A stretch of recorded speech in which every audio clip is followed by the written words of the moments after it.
현대인의 나쁜 생활 습관이 면역력을 떨어뜨리는 주범이라는데 과영양은 과다한 활성산소 때문에 면역 기능을 저하시킬 가능성이 많습니다.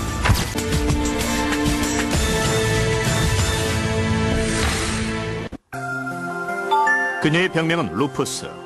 자신의 몸을 공격하는 자가 항체가 문제였다.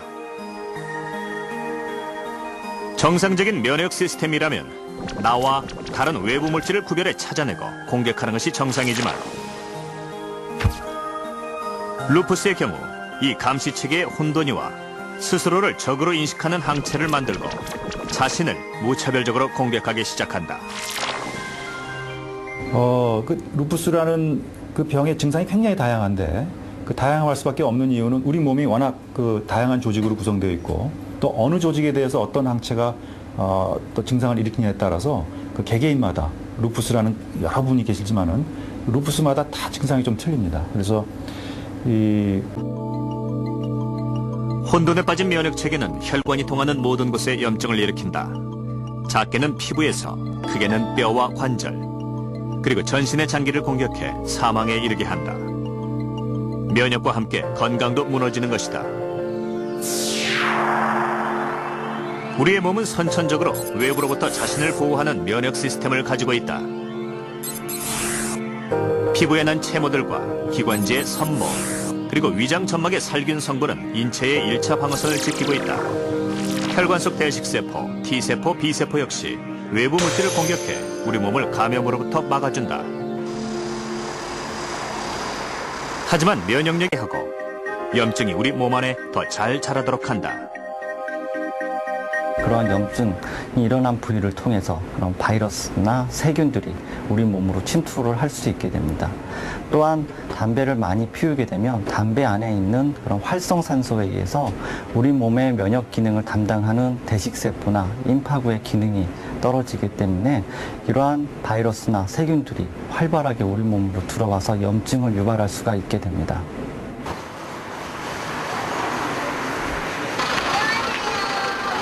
두 아이의 엄마인 30대 주부 김기현 씨. 한철 더위가 물러가고 서늘한 바람이 불기 시작하는 가을이면 그녀의 고통도 시작된다.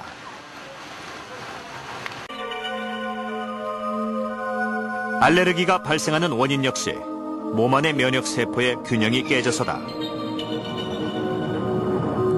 우리 몸 안에는 면역 반응을 조절하는 두 가지 T세포, TH1과 TH2세포가 늘 서로를 감시하며 균형을 이루고 있다. 하지만 대식세포로부터 외부 항원에 대한 정보를 전달받는 과정에서 먼지나 꽃가루와 같은 무해한 물질을 심각한 적이라고 착각한 TH2세포가 급격히 증가하며 B세포를 자극해 다량의 알레르기 항체를 만들게 된다. 이 항체는 항원을 기억해 두었다가 이들이 다시 들어오면 화학 전달 물질을 내뿜어 피부나 점막에 염증을 일으키게 되는데 이것이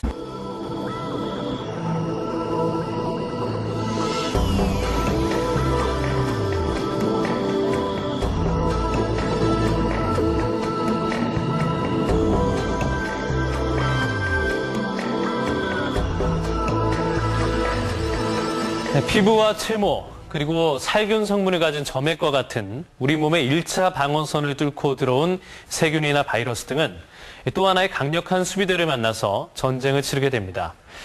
바로 이 면역세포들인데요. 우리 몸 안의 면역세포가 매번 이렇게 잘 싸워서 이겨준다면 좋겠지만 만일 자신보다 강력한 적을 만나서 지게 된다면 우리는 곧바로 질병에 노출될 수밖에 없습니다. 그래서 현재 의학계는 이 면역세포에 힘을 실어주는 방법에 대해 연구가 활발한데요. 이 면역세포의 능력을 활용해서 질병을 예방하거나 혹은 극복하는 방법까지도 가능해지고 있습니다. 백신으로 질병을 예방하는 것도 면역 능력의 일부다. 외부 물질을 가장 먼저 공격하는 대식세포는 적에 대한 정보를 인식해 T세포와 B세포에게 알려주게 된다. 이 정보를 바탕으로 우리 몸의 B세포는 외부 적에게 꼭 맞는 무기인 항체를 제조해낸다. 그리고 이 외부 물질에 대한 정보를 기억한다. 어떤 백신을 투여하게 되면 우리 몸에 있는 B인프구나 T인프구가 기억을 하고 있다가 다음에 비슷하거나 아니면 같은 균에 노출이 됐을 때 아주 즉각적으로 또는 강화된 면역 반응을 나타내서 우리 인체를 감염으로부터 보호하는 역할을 하게 됩니다. 먼저 두 사람의 혈액에서 면역세포인 NK세포를 분리해 암세포를 넣어준 뒤 NK세포가 암세포를 잡아먹는 능력, 즉 면역세포의 활성도를 비교해보았다. 결과는 확실한 차이를 보였다. 한경수 씨의 면역 기능은 정상인에 비해 현저히 저하돼 있었다.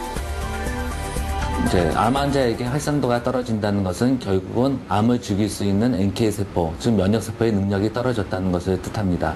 결국은 암세포가 많이 진행됐기 때문에 결국은 면역세포가 암을 죽일 수 있는 능력을 소실하게 되고 면역세포가 있어도 암세포는 계속 자랄 수 있다는 그런 환경을 말하기 때문에 결국은 암세포에 우리의 면역세포가 파괴를 당했다고 볼 수 있습니다.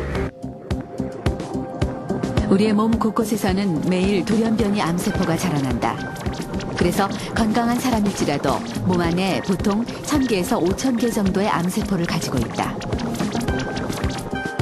하지만 암세포가 있다고 해서 모두가 암에 걸리지는 않는다.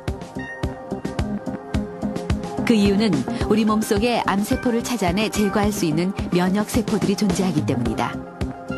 암세포와 전면에 나서 싸우는 대표적인 면역세포가 자연 살해세포라는 NK세포다. NK세포는 수상한 세포를 만나면 세포의 단백질 구조를 통해 정상적인 자기 세포인지 아닌지를 탐색한다. 그리고 단백질 구조가 다른 이상세포라고 판단되면 즉시 암세포의 세포막에 구멍을 뚫고 적을 사멸시키는 중요한 역할을 수행한다. 자연살해 세포의 기능이나 숫자가 떨어졌을 때 그런 변형된 세포들이 암으로 발생하기 쉽다는 거 하나와 또 한 가지는 암 환자에서 암이 많이 자라게 되면 암세포로부터 또 면역 기능을 억제하는 물질들이 많이 분비가 됩니다. 그것 때문에 면역 기능이 억제되어 있고 그렇게 돼서 암이 더 잘 자라게 되고요. 그래서 면역 기능 억제와 암의 발생과는 또는 성장과는 굉장히 밀접한 관계가 있다는 걸 알 수가 있습니다. 일본의 경우 면역세포를 이용해 암의 발생을 제작진과 약속한 식단을 열심히 지키고 있었다. 오태경 씨는 외식을 줄이며 과식하던 식습관도 사라졌다.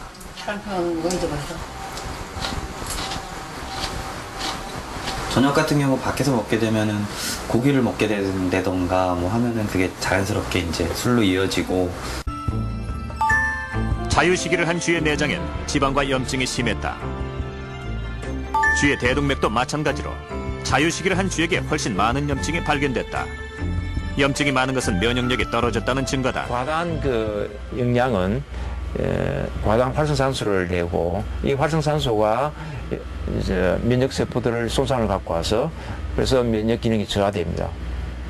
그래서 면역 기능이 저하게 되기 때문에 죽은 세포들을 잘 제거하지 못하고 미세 염증을 이제 유지하게 돼서 이제 노화로 연결되죠. 그래서 과영양은 이제 과다한 활성산소 때문에 면역 기능을 저하시킬 가능성이 많습니다.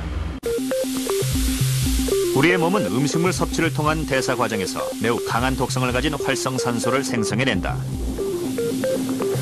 과식을 하게 되면 이 활성산소의 양이 증가해 면역세포의 기능을 약화시키고 이때 발생한 염증은 우리 몸의 노화와 질병의 원인이 된다. 고지방, 결국 면역세포들의 기능까지 위협하고 있는 것이다. 이 과영양으로 인해서 면역 기능의 저하, 미세 염증, 노화 바로 이래 연결되기 때문에 이게 과영양을 우리가 잘 조절한다는 건 굉장히 중요하거든요. 그리고 너무 이제 소식을 해가지고 저영양, 영양 실조가 되게 되면 또한 면역 기능도 떨어져요. 그러니까 우리가 적당한 영양을 이제 유지하는 거에 면역 기능을 유지하는 데 굉장히 중요한 역할을 하게 됩니다.